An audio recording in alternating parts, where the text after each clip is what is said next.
You have questions, we have answers. This is Jane Muller. And this is Ken Muller. Welcome to our show, all about real estate with Ken and Jane.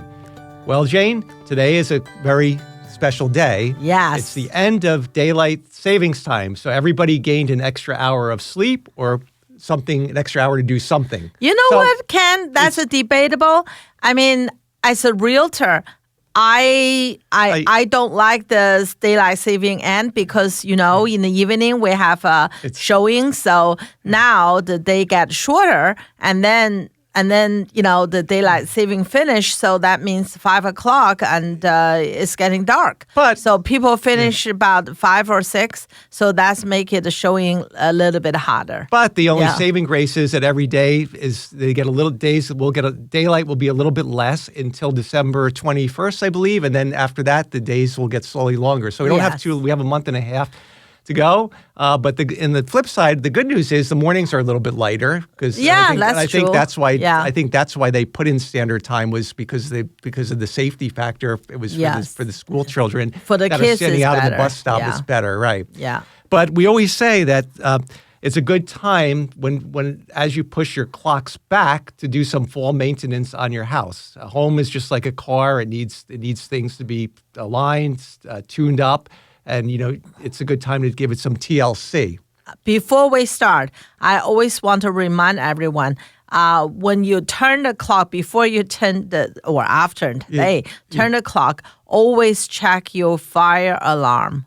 Very important. Well, we're going to cover that. Right? Yes, we're going to cover but everything. I just want to put out there first. So first That's thing before you turn your clock back, you should also check the batteries in your clock. Otherwise your time may be. Otherwise your time may be on. If it's not working, you're going to be. Well, you're right twice a day, regardless if your clock's working or not. Right? Ken, I have to say that the clock is not as vital as your cell phone. Yeah, because now everybody have cell phone. I can't remember how long ago I haven't worn a watch. Yeah. Because since the day I have my cell phone, I never have to wear a watch because sometimes, I think a watch is more like a fashionable thing. Yeah. It's a fashion statement. It's like an accessory that you wear just like it's not a vital thing. But you have smart watches that are linked to phones. There's a lot of different things going on. But we can talk about, let's talk about that because smoke alarms, carbon monoxide alarms, they're not just regulations require them when you sell a house, when you rent a house,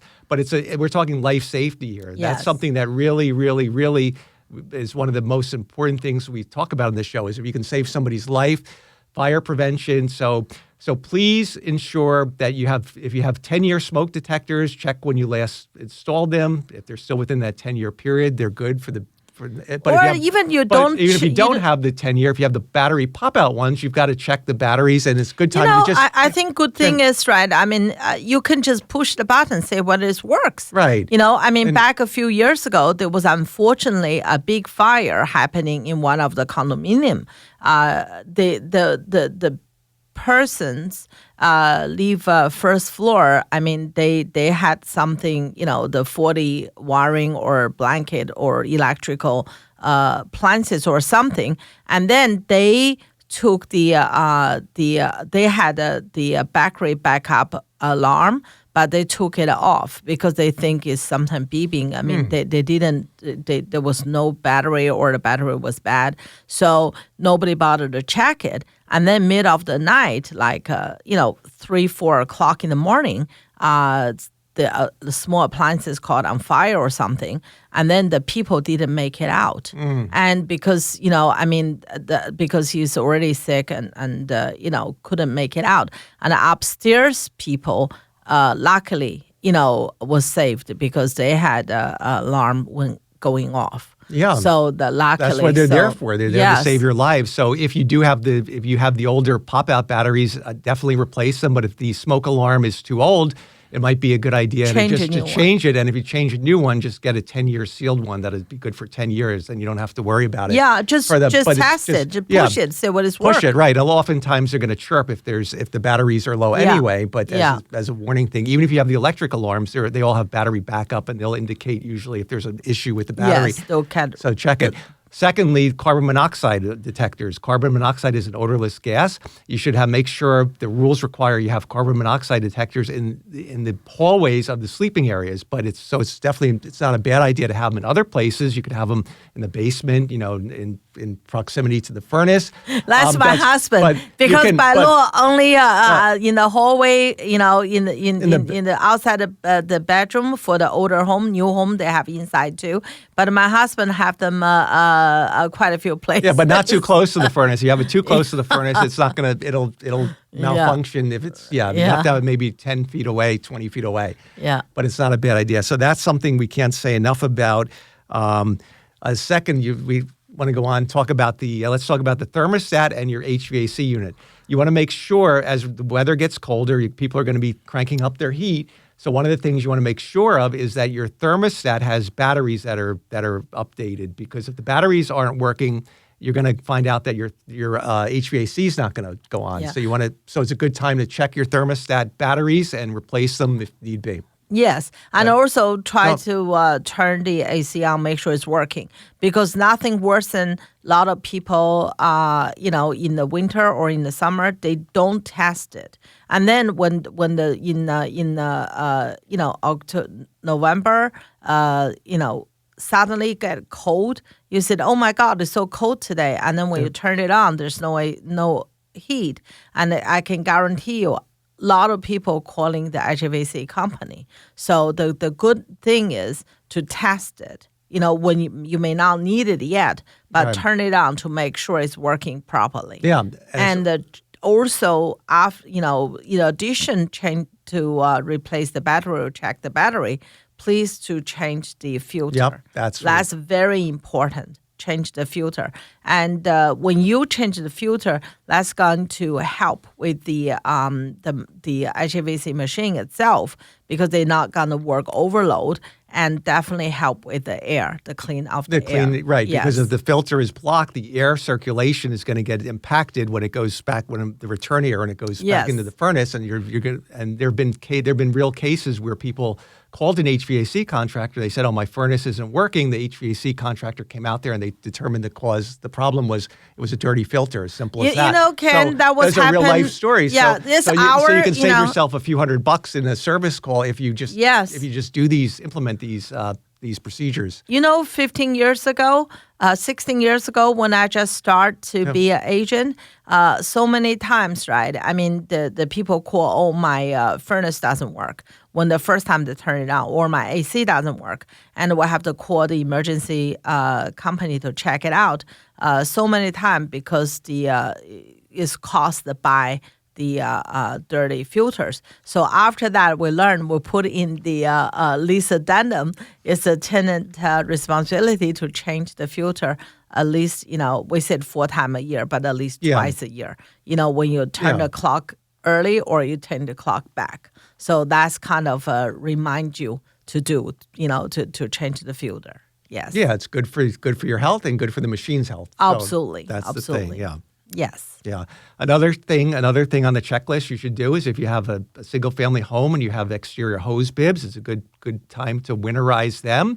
You would basically shut off the block valve inside the basement or wherever to the outside. Then you'd want to open the exterior hose bib, drain the water, then close it so you get any water that's in there out of the system. Because when the weather gets colder, if you've got water in the pipe there, the water when it freezes, could expand and you could burst the pipe, and then you could have a perpetual leak. It happened to one of our listing years back, because actually we represent owner to sell. The owner didn't do it, and when they move out, I remind them. They say yes, we done that, but I think they asked landscaping company, but whatever, they didn't do it, and then a few weeks later, when have a big storm. And definitely was burst. Yeah. And hand in hand with that is, if you have a lawn sprinkler system, they're great, but they have to be winterized as well. And that's the same thing. And if it's a little bit beyond our pay level to explain how to winterize, it's what the best advice we can say is just get a professional to do it. That's right. Always. Don't hire Jane for that. That's no. That's not her. You'll be disappointed.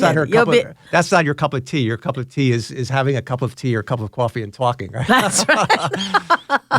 You know me well, husband. You know me well. That's your favorite thing. Even with skiing or something, you'll say, you guys, I'll see you later. You can go to the ski. I'll be in the lodge sitting by the fire with the hot chocolate, right? That's right. Marshmallow too. So, there you go. That's right. You try camping, skiing, outdoor sports. You don't want to play football, anything. I'll wait for you in the restaurant or cafe. You're very. Yeah. All right. What else on the list? So chimney exhaust. You want to check the chimney. Make sure you have. It's a good idea, I think, to have a rain cap or a rain guard. Rain cap is just like an exterior to cover the rain, but a rain guard is better. That goes all around the chimney. It's got a cage. It goes around all four sides, and that's good to prevent birds or any animals from entering in the chimney. We had that experience when we bought our recent home, where there was actually not recent, 10 years ago. Our most recently lived in a home where we found there was a bird that got stuck in the chimney. Yeah, so because the thing was we actually wasn't first year though. There was a second year because first year everything's fine, and second year, and when we first time turned on the furnace, the heat. And then later we smelled the burning. We thought, what's that? So you called the company, had a look, and sure enough, there was, unfortunately, a bird fell in, and so you have to hire people to do the 3 cage right there. Yeah, the bird cage. Bird cage. Four sides. Yeah. Yeah, 3 of them, but 4 sides. Oh, right, because you have 3 chimneys, right? Yeah, that's right. Three of them. Yeah. Yes. So that's a good investment. It protects you. You don't want a bird or squirrel or get hurt, and you don't want to or a bat getting in there and something and then causing So it's just good. With that, you should probably check also it's a good time. We're going to talk about the gutters and leaves, but it's a good time to go around the house.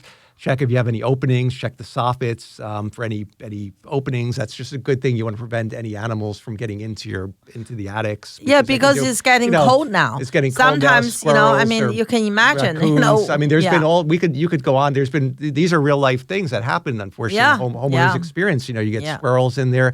You get raccoons living in there in the attic. They have you want to protect them, but you don't want them in your upstairs.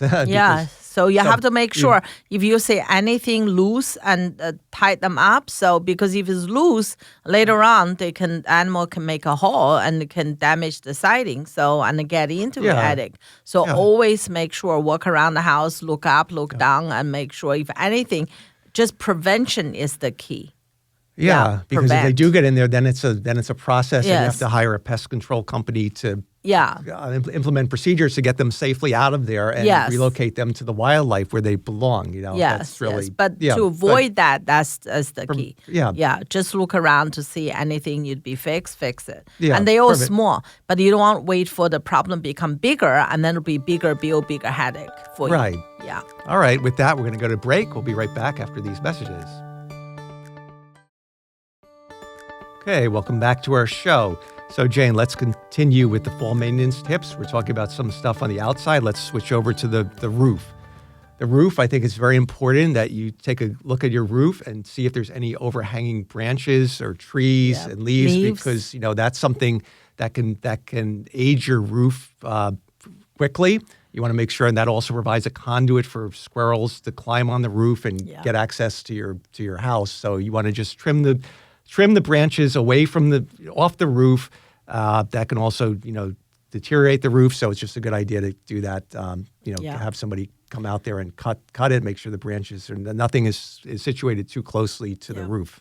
I think my thing is, Ken, is more about the leaf, right? Yeah, we're going to talk about the gutters. Well, let you talk. Right. So I'm ahead of Rich guy too. In addition, now the follow-up on that is with the gutters and the leaders. Obviously, it's leaf season. There's a lot of leaves falling. It's very important that you have your gutters cleaned. You could at least once or twice if you want to wait till all the leaves fall, because once they accumulate in the gutters, they're going to prevent the water from draining properly. And if the leaves are full and the water fills up the gutter and it can't flow down to the leaders, it's going to flow over the house, right down the house, and it's going to land right on the foundation, near the soil, basement. near the basement. That's going to eventually, affect the foundation.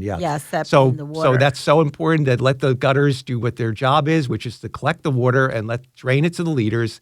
And if you have the leader system, you want to make sure that you have a leader is a vertical part that goes down the house. You want to make sure that the leader has a nice elbow on it so that when it finally lands at the bottom, the water is diverted away from the foundation so it's not accumulating. Sometimes you could have a clean gutter system with the leader, but if the leader is just vertical and it just drops there, all the water is going to hit in one spot, and that can do a lot of damage to the foundation too, because the water is going to accumulate in that one spot, and eventually the more water you have, I don't care what type of foundation, waterproofing you have, eventually water will win the battle. Yeah. And one thing is, Ken, you think this common sense, right? How many times I went out to see a listing, right? The gutter has plant in it. Yeah, now plants are great, but not in your gutter. Yeah, but not in your gutter, right? Yeah, a lot of time. Not only plants in that, but you've seen gutters with soil, with plants, and then the weight of the plants has caused the gutter to just literally be either fall off or start collapsing. So we have to replace them before put on the market. So that's what we're saying. A little prevention goes a long way, because if you neglect the gutters to the point where you start to have plants growing and it starts bending and the weight of it starts ruining the gutter, then you have to replace the whole gutter. We did a portion of them. So I mean, when yourself or your landscaper, make sure clear the gutter, because in fall. Depends on the year. Some year have more rain than another. So when they have a lot of rain and with the wet leaves, block it adds a lot of weight. The water, So and the gutters aren't intended to be stored. They're not intended to be stepped on or weighed down. Eventually, the weight's is gonna cause it to collapse. Exactly, and then if the leaf block the gutter, this, like you said, more water will be end up near the house, near the foundation. So that's caused a lot of basement water issue. So once again, prevention is the key. And we're talking about the gutter and the leaves. Sometimes the soil has to be in the right angle from the house. The right pitch. The soil should be sloped away. So you want to check your shrubs. Make sure they're not too close to the house. You don't want them to be touching the house. They should be spaced appropriately. But also the pitch, like Jane said, the pitch of the soil away from the foundation is critical, because if your pitch is inverted and that means when the water drains hits the soil, if it goes inward towards the foundation, that's a losing problem. Because your basement be soaked. Yeah, your basement's eventually going to have water coming in through Another reason for the shrubs and the trees should be away from the houses, because you don't want to have an issue with the tree root affecting the foundation. We've had that come up time and time again, where you're going to get major vertical or horizontal cracking, because the tree root, the reason being is that the tree roots penetrate hit the foundation, cause it to crack, and then you have a big problem on your hands, which can be prevented. But trees are great, but they need to be planted at the right location so they don't impact the house. Before you plant a tree, research the tree, the roots and everything. Make sure you put the right type of tree, because most time when people put a tree in, they're small. So you thought, it's so cute, beautiful, beautiful. But when they grow, I mean, especially big. Things like bamboo, and they're great, but they grow like crazy, and you'll have a forest before you know, a jungle. The first 5 years, you may not see anything.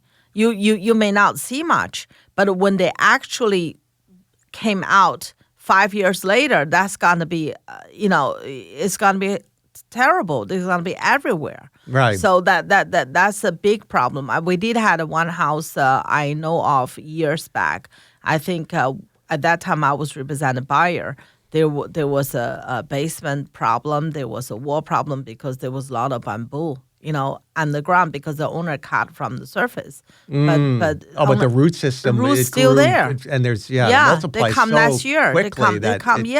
So that's become a hazard. Actually, in East Brunswick, I think we just had a new rules. Township just set a new rules, no bamboo. So, really? I think, recent months. Very interesting, yeah. Yes, absolutely. Yeah. So with planting, you do it, responsibly, and research the height and the width of how the plant grows, so you know how to plant it. But most importantly, this is planting season, so we should remind everybody, call before you dig, right? You should have all your utility lines marked out, so you're not digging, because if you're going to dig 2-3 feet, there's a very good chance you're going to hit the water line, gas line. So you have to have the utilities marked out. It's a must. Absolutely. Yep. Yeah. Yeah. Mm-hmm. Right. So let's move now. We covered the exterior of the house. Let's move to the inside. I want to talk about the dryer vents. That's another fire safety thing that's quite important. It's a good idea on an annual basis to probably have your dryer vent professionally cleaned if you do have the vent. If your dryer has no vent and it literally goes right to if it just goes right to the outside and they're without a vent, which is in some homes, then you may not need it professionally cleaned.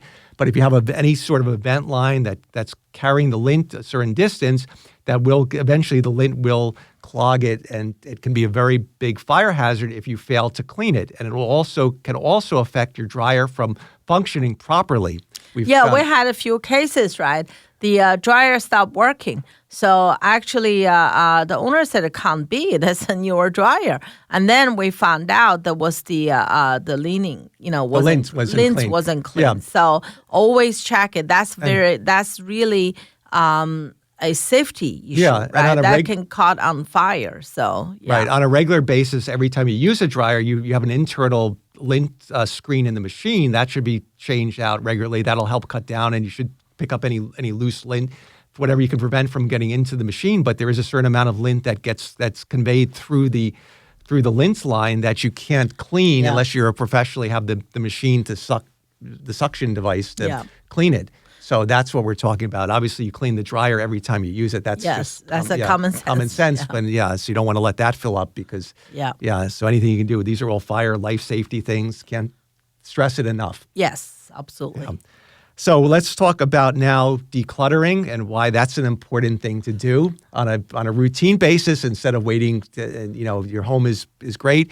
You want to make your home is your backdrop. So decluttering is good for anybody, because eventually people are going to sell their homes for whatever various reasons. Regardless you sell or not. But it just makes the home more airy and from feng shui perspective, right? When the house is cluttered, the energy can't flow freely in the home. Right. So that's from feng shui perspective. So you always have to declutter, make it roomy, make it comfortable, clean and airy, so the energy can freely flow. Positive energy. So even if you're not selling the home, a lot of the home is, it's about real estate. It's about, we represent buyers, we represent sellers, represent investors, landlords, tenants.